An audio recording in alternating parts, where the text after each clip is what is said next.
بسم اللہ الرحمن الرحیم اللہم صلی علی سیدنا و مولانا محمد وعلی آلہ واصحابہ وبارک وسلم۔ بسم اللہ الرحمن الرحیم طٰہٰ ما انزلنا علیک القرآن لتشقی۔ اللہ کا حضور صلی اللہ علیہ وسلم پر شفقت اور کرم۔ اللہ رب العالمین اپنے حبیب علیہ السلام پر کس قدر مہربان تھا، اور آقا کریم علیہ السلام کی چھوٹی چھوٹی باتوں پر بھی اللہ رب العالمین کس قدر کرم بے پایاں اور رحمت بے پایاں فرماتا تھا۔ قرآن مجید میں اللہ ارشاد فرماتا ہے سورۃ طٰہٰ میں، طٰہٰ ما انزلنا علیک القرآن لتشقی۔ طٰہٰ یہ نبی کریم صلی اللہ علیہ وسلم کا اسم مبارک بھی ہے۔ تو اے محبوب، ہم نے یہ قرآن اس لیے نہ اتارا کہ تم مشقت میں پڑ جاؤ۔ اب اس آیات مقدسہ کا شان نزول یہ تھا، حضور صلی اللہ علیہ وسلم قیام اللیل میں بڑی مشقت اٹھاتے، یعنی رات کی عبادت میں حضور علیہ السلام مشقت اٹھاتے، یعنی ساری رات کھڑے ہو کے عبادت فرماتے، حتیٰ کہ آپ کے مبارک پاؤں سوج جاتے اور تھکاوٹ محسوس ہوتی، اور بعض دفعہ آقا علیہ الصلوۃ والسلام کبھی ایک قدم اٹھا لیتے، ایک قدم پہ کھڑے ہو جاتے، یعنی تھکاوٹ کا انتہائی جو ایک انسانی طبیعت پر گزرتی ہے، اور قرآن پاک کی تلاوت کرتے، نوافل پڑھتے۔ تو حالانکہ یہ وہ فاصلہ ہے کہ جو لوگ کہتے ہیں کہ نبی علیہ الصلوۃ والسلام ہم جیسے ہیں، دیکھو ہم جیسے کے لیے تو حکم ہی ہے کہ عبادت کرتے رہو، اور اس کی مرضی وہ قبول کرے نہ کرے، یہ تو اس کی مرضی ہے، وہ مالک ہے، اگر قبول کرے تو اس کا کرم ہے، اس کی مہربانی ہے۔ ہم عبادت کریں ساری رات، وہ قبول کرے نہ کرے یہ اس کی مرضی ہے، اگر وہ کر لے تو اس کی رحمت ہے، اگر نہیں کرتا تو یقیناً اس میں ہماری غلطی ہے، اس کا عدل و انصاف ہے۔ لیکن حبیب علیہ الصلوۃ والسلام کے لیے اللہ کیا فرما رہا ہے؟ فرمایا پیارے حبیب، قرآن ہم اس لیے نازل نہیں کرتے کہ آپ مشقت میں پڑ جاؤ، آپ اس کو اتنی تلاوت کرو، آپ کو تھکاوٹ ہو تو آپ کا مشقت میں پڑ جانا ہم پہ گراں گزرتا ہے۔ اللہ کہہ رہا ہے پیارے حبیب، آپ کا مشقت میں پڑ جانا گراں کس پہ گزرتا ہے؟ اللہ۔ حالانکہ اللہ پہ تو کوئی چیز بھاری نہیں ہے کہ کوئی گراں نہیں ہے، صرف مقصد کیا بتانا؟ لوگوں کو بتانا ہے کہ میرے حبیب کو تھوڑی سی بھی کوئی معاملات ہو تو میں اللہ اس چیز کو برداشت ہے، اور جو حضور علیہ السلام کا دل دکھائے، نبی علیہ الصلوۃ والسلام کی سنت کو ترک کرے، اور آقا علیہ السلام کی ذات میں تنقیص اور تنقید کرے، اللہ اس کو کیسے برداشت کرے گا؟ یہ سوچنے کا مسئلہ ہے۔ تو فرمایا کہ پیارے حبیب، ہم نے قرآن کو اس لیے تو نازل نہیں کیا، اس پہ بخاری شریف کی وہ حدیث ہے لا تحرک بہ لسانک، کہ جب جبریل امین قرآن لے کر اللہ کی طرف سے حضور کی بارگاہ میں آتے تو جبریل جب تلاوت کرتے وحی خدا کو، تو نبی علیہ الصلوۃ والسلام اس کو یاد کرنے میں جلدی کرتے، یاد کرنے میں۔ اب اس کو تھوڑا سا آپ آنکھوں کے سامنے نقشہ رکھیں اور سمجھیں، کیونکہ ہم سمجھنے کے لیے بیٹھے۔ ایک آدمی جلدی جلدی پڑھے تو اس کو کتنی تکلیف ہوگی ایک بشری تقاضے میں، یعنی ایک بندہ تلاوت کر رہا ہے اور اس کے پیچھے پیچھے دوسرا تلاوت کر رہا ہے، وہ تھوڑی سی جلدی اس لیے تلاوت کر رہا تاکہ جو پڑھنے والا پڑھ کے چلا نہ جائے، کوئی لفظ رہ نہ جائے، اس لیے وہ تھوڑی سی جلدی زبان کو ہلاتا ہے، لبوں کو ہلاتا ہے، تو اس میں کتنی تکلیف اٹھانی پڑے گی؟ اس میں کوئی اتنی تکلیف نہیں اٹھانی پڑتی، یعنی جیسے میں اب درس دے رہا ہوں تو اس لیے اپنی زبان سے جلدی جلدی وہ الفاظ ادا کرے کہ تاکہ میں بھول نہ جاؤں، منو ان الفاظ یاد ہو جائیں، تو اس میں کتنی تکلیف ہوگی؟ کوئی تکلیف اتنی بڑی نہیں۔ لیکن اللہ کیا فرماتا؟ لا تحرک بہ لسانک، پیارے حبیب اپنی زبان کو ہلانے میں اتنی جلدی نہ کیا کرو۔ آپ اتنی تکلیف کیوں اٹھاتے ہو؟ جب جبریل پڑھ کے چلا جائے گا، میں رب نے ذمہ لیا ہوں، میں خود تمہیں یاد کروا دوں گا۔ پیارے حبیب آپ کیوں پریشان ہوتے ہیں؟ جب جبریل چلا جائے گا میں نے اپنے ذمہ لیا ہے۔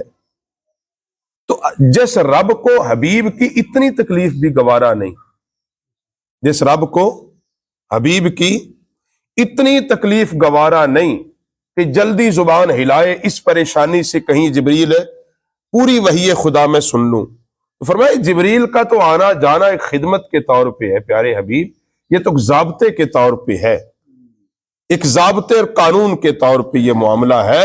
باقی رہی بات تمہیں یاد کرانا، کلام تمہاری زبان پر جاری کرنا، یہ تمہیں رب نے خود وعدہ کیا پیارے حبیب میں اپنے کلام کو تیری زبان پہ جاری بھی کر دوں گا اور تمہیں یاد بھی کروا دوں گا۔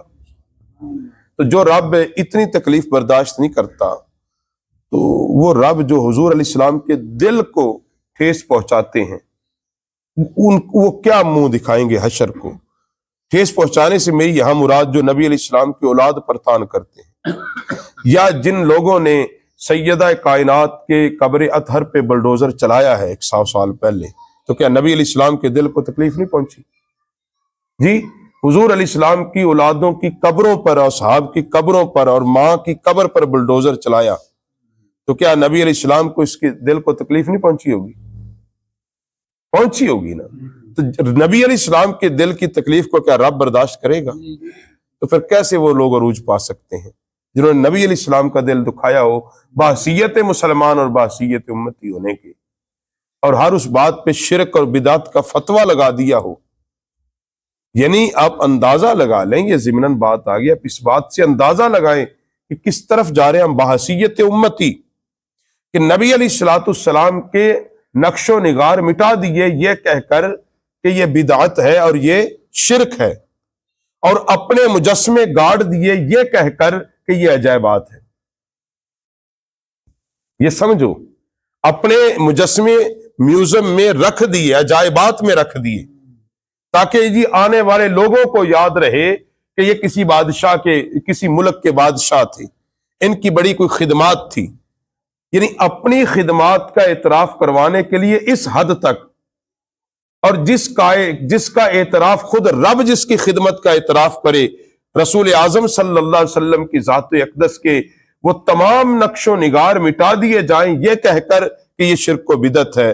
مسئلہ اور ہے کہ وہ اپنی ڈیوٹی کر رہے، وہ ڈیوٹی کہ امت کے دلوں سے محبت رسول نکل جائے، یہ ان کو ڈیوٹی ملی تھی کہ تم نے اس امت کے نوجوان کے دلوں سے عشق رسول نکالنا ہے، عشق رسول نکال دینا ہے، وہ کوئی بھی طریقہ آپ لڑائیں۔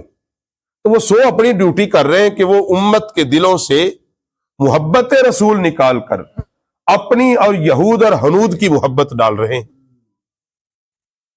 یہود اور ہنود کی محبت کو، کیونکہ جب اس امت کے نوجوان کے دل سے نبی علیہ السلام کا عشق نکل جائے گا، پھر جب ذات کے عشق نکل گیا تو پھر دین پر کہاں کوئی عمل کرے گا، پھر سیرت پر کہاں کوئی جاتا ہے۔ آج یہی بات ہے، اسی ڈگر پہ چلا دیا۔ تو ہر کوئی اپنی ڈیوٹی کرتا ہے، تو ہمیں بھی اپنی ڈیوٹی کرنی چاہیے کہ جو لوگ حضور علیہ السلام کی محبت کو دلوں سے نکالنا چاہتے ہیں، ہم اپنی ڈیوٹی کریں کہ ہم حضور کی محبت کو لوگوں کے دلوں میں ڈالنے کا کام کریں۔ ڈالنے سے مراد ہم نے گھول کو تو نہیں پلانی، لیکن ہم نے بیان ہی کرنا ہے نا، ہم نے بتانا ہے، یہ ہماری ڈیوٹی ہے، وہ ہم کرتے رہیں، تسلسل سے کریں۔ تو یہاں قرآن پاک میں اس بات کو بیان کر دیا، فرمایا پیارے حبیب ہم نے قرآن اس لیے نہیں نازل کیا کہ آپ مشقت میں پڑ جاؤ۔ آگے کیا فرمایا کہ جب حضور علیہ السلام نے تبلیغ کی کافروں کو، مشرقین کو، کیونکہ حضور علیہ السلام نبی رحمہ بھی ہیں، نبی رحمہ کس قدر ہے، تو جب کوئی کلمہ نہ پڑھتا حضور غم کرتے، پریشان ہوتے، یا اللہ یہ تیرے بندے جہنم میں چلے جائیں گے۔ شفیق تھے نا اپنی امت، اور میں نے یہ ایک بار کی کہ ساری کائنات ہے حضور کی امت، فرق ہے ایک امت دعوت ہے، ایک امت اجابت ہے۔ تو جب اپنی دعوت حضور پیش کرتے اور وہ کلمہ نہ پڑھتے، ہٹ درمی پہ اترتے، آپ کا انکار کر دے، آپ کی تکذیب کرتے، تو نبی علیہ السلام پریشان ہوتے، اللہ یہ جہنم میں اب چلے جائیں گے۔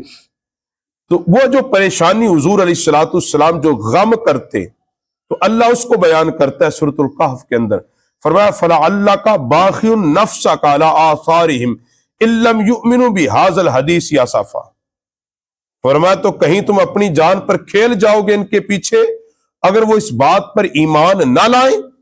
پیارے حبیب کہ اپنی جان پر تم کھیل جاؤ گے، اپنے آپ کو غم میں ڈال لو گے اور پریشانی میں ڈال لو گے اس بات پر کہ یہ ایمان نہ لائیں۔ اللہ تسل پیارے حبیب پریشان نہ ہو، تم سے پہلے جو نبی آئے انہوں نے ان کی بھی تکذیب کی تھی، انہوں نے ان کو بھی جھٹلا دیا تھا، آپ اس بات پہ پریشان نہ ہو، غم نہ کھائیں، آپ کا رب آپ کے لیے کافی ہو جائے گا، آپ کا رب آپ کے لیے کافی ہوگا۔ تو قرآن پاک میں جگہ جگہ پہ ایک ہی بات پہ اللہ زور دے رہا ہے کہ لوگوں میرے حبیب علیہ السلام کے بعد اب بن جاؤ، اپنے دل میں ان کی عزت و توقیر و تکریم رکھ لو۔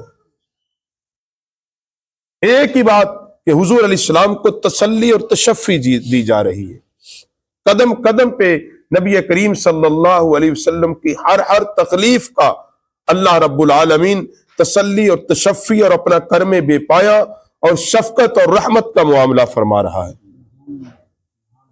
اس سے آپ اندازہ لگا لیں، جو ہم پچھلے 3-4 دن سے چل رہے ہیں، اس سے اندازہ لگائیں کہ اللہ کے نبی علیہ السلام کا اللہ کی بارگاہ میں مقام ہے کیا۔ تو آگے بیان فرمایا کہ اگر ہم چاہیں تو آسمان سے ان پر کوئی نشانی اتار دیں، ان کے اونچے اونچے ان کے حضور جھک کر رہ جائیں۔ تو فرمایا کہ پیارے حبیب اگر ہم چاہیں تو آسمان سے کوئی نشانی اتار دیں، یہ جھک جائیں، مگر پیارے حبیب ہمارا مقصد اپنی ذات کو منوانا ہے ہی نہیں۔ اصل اللہ کی منشا اور چاہت کیا تھی؟ پیارے حبیب آپ کی ذات کو یہ مانیں،